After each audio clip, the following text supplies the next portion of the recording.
Hi friends, welcome to రైమచ్చ YouTube channel. వచ్చే టీ20 ప్రపంచ కప్లో టీమిండియాకు ఒకే ఒక బలహీనత అయితే ఉండడం జరిగింది. అసలు ఏది ఆ బలహీనత, దాని గురించి పూర్తి డీటెయిల్ తెలుసుకునే ముందు మా ఛానల్ సబ్స్క్రైబ్ చేసుకోండి. పక్కన ఉన్న బెల్ ఐకాన్ మాత్రమైతే క్లిక్ చేసి పెట్టుకోండి. ఫర్దర్గా మేము వీడియోలు అప్లోడ్ చేసినప్పుడు మీకు నోటిఫికేషన్ వస్తుంది. వచ్చే టీ20 ప్రపంచ కప్ వచ్చేసరికి జూన్ 2 నుంచి అయితే ప్రారంభం కానుంది. దీనికి సంబంధించి ఐసీసీ మాత్రమైతే షెడ్యూల్ ఇప్పటికే రిలీజ్ చేయడం జరిగింది. అయితే టీ20 ప్రపంచ కప్ టీమిండియా జట్టును అయితే ప్రకటించడం జరిగింది. బీసీసీఐ మాత్రమైతే అయితే జట్టు పైన అయితే చాలామంది అయితే చాలా రకాలుగా అయితే విమర్శలు గుప్పించడం జరిగింది. జట్టు మాత్రం చాలా అంటే చాలా బలహీనతగా అయితే ఉందని కూడా చెప్పడం జరిగింది. కొందరు మాత్రమైతే అన్ని విధాలుగా సమౌజ్యులుగా అయితే ఉండడానికి కూడా చెప్పడం జరిగింది.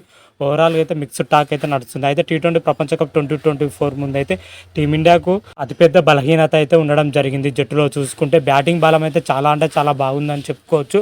Top orders batsmen Rohit Sharma, Yashasvi Jaiswal, Virat Kohli, Suryakumar Yadav, Rishabh పంత్తో కూడిన బ్యాటింగ్ లైనప్ అయితే చాలా అంటే చాలా స్ట్రాంగ్గా ఉందని చెప్పుకోవచ్చు. అదేవిధంగా మిడిల్ ఆర్డర్లో చూసుకుంటే జడేజా కానీ, హార్దిక్ పాండ్యా కానీ, శివం దుబే కానీ ఇతరులు కూడా ఉండడం జరిగింది. ఎంత బలహీనతగా ఉందో బ్యాటింగ్లో చూసుకుంటే, బౌలింగ్లో వచ్చేసరికి చాలా అంటే చాలా బలహీనత అయితే ఉండడం జరిగింది. ఇదే టీమిండియాకు టీ20 ప్రపంచ కప్లో అతిపెద్ద బలహీనత అని కూడా చెప్పుకోవచ్చు. బౌలింగ్లో చూసుకుంటే జస్ప్రీత్ బుమ్రా తప్ప మిగతా బౌలర్లు అనుకున్నంత స్థాయిలో రాణించలేకపోతున్నారు. అదేవిధంగా మహమ్మద్ సిరాజ్ కానీ, అదేవిధంగా హర్షదీప్ సింగ్ బౌలర్స్ మాత్రం అయితే ఆశించిన స్థాయిలో రాణించలేకపోతున్నారని కూడా చెప్పుకోవచ్చు.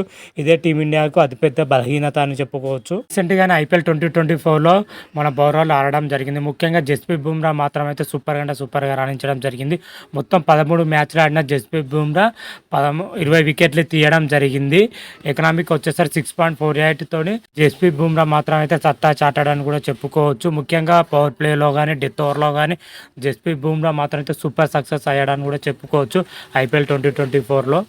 ప్రజెంట్ మన టీమిండియా వచ్చేసరికి పేస్ విభాగంలో జస్ప్రీత్ బుమ్రా పైన ఎక్కువ ఆధారపడాల్సి అయితే వస్తూ ఉంటుంది.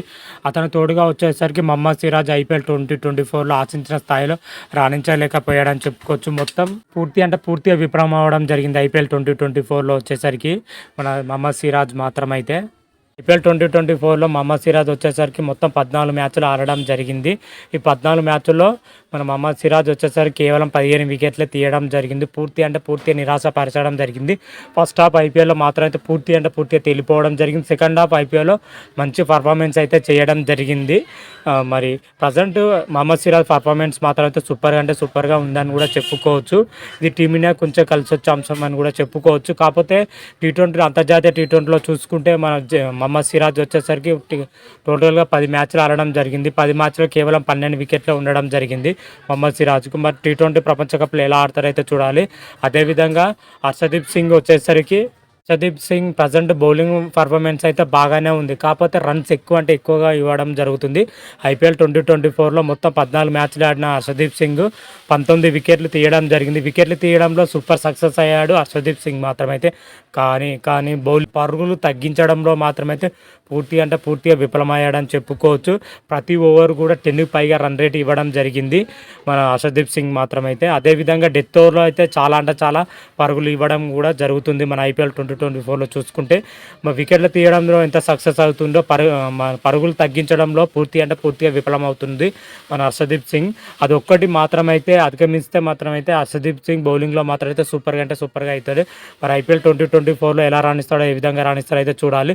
ఓవరాల్గా మన టీమిండియాకి అయితే ఫేస్ బౌలింగే పైనే చాలా బలహీనత ఉందని చెప్పుకోవచ్చు. అదేవిధంగా స్పిన్ బౌలింగ్ చూసుకుంటే కుల్దీప్ యాదవ్ కానీ, యజ్వేంద్ర చహల్ కానీ సూపర్గా బౌలింగ్ చేయడం జరుగుతుంది. వాళ్ళు మాత్రమైతే ప్రజెంట్ ఫామ్ అయితే భీకరంగా ఉండడం జరిగింది. మనకు స్పిన్ విభాగం మాత్రమైతే చాలా పటిష్టంగా ఉందని చెప్పుకోవచ్చు. టీ20 ప్రపంచ కప్ 2024లో మన టీమిండియా ప్రదర్శన ఎక్కువ బౌలింగ్ పైన ఆధారపడాల్సి అయితే ఉంటుంది. ఎందుకంటే స్లో పిచ్లు కాబట్టి మన బౌలింగ్ పైన ఎక్కువ ఆధారపడాలి ఉంటుంది. బౌలింగ్ అద్భుతంగా రాణిస్తేనే విజయ అవకాశాలు అయితే ఉంటాయి. పేస్ విభాగంలో జస్ప్రీత్ బుమ్రాతో పాటు మహమ్మద్ సిరాజ్, హర్షదీప్ సింగ్ రాణిస్తే టీమిండియాకు తిరిగి ఉండదు. స్పిన్ విభాగంలో ఎలాగో చాలా పటిష్టంగానే ఉంది. మరి చూద్దాం వచ్చే టీ20 ప్రపంచ కప్లో మరి టీమిండియా ప్రదర్శన ఎలా ఉంటుంది, ఏ విధంగా ఉంటుంది అనేది అయితే నెక్స్ట్ వీడియోలో క్లియర్ కట్గా అయితే తెలుసుకున్నాం. అంతవరకు మీకు ఈ వీడియో కానీ నచ్చినట్టయితే లైక్ చేయండి, షేర్ చేయండి. మరిన్ని వీడియోల కోసం మా ఛానల్ సబ్స్క్రైబ్ చేసుకోండి. పక్కన ఉన్న బెల్ ఐకాన్ మాత్రమైతే క్లిక్ చేసి పెట్టుకోండి. ఫర్దర్గా మీ వీడియోలో అప్లోడ్ చేసినప్పుడు మీకు నోటిఫికేషన్ వస్తుంది. రారా మహాదేవ్ శంభో శంకర. Thank you.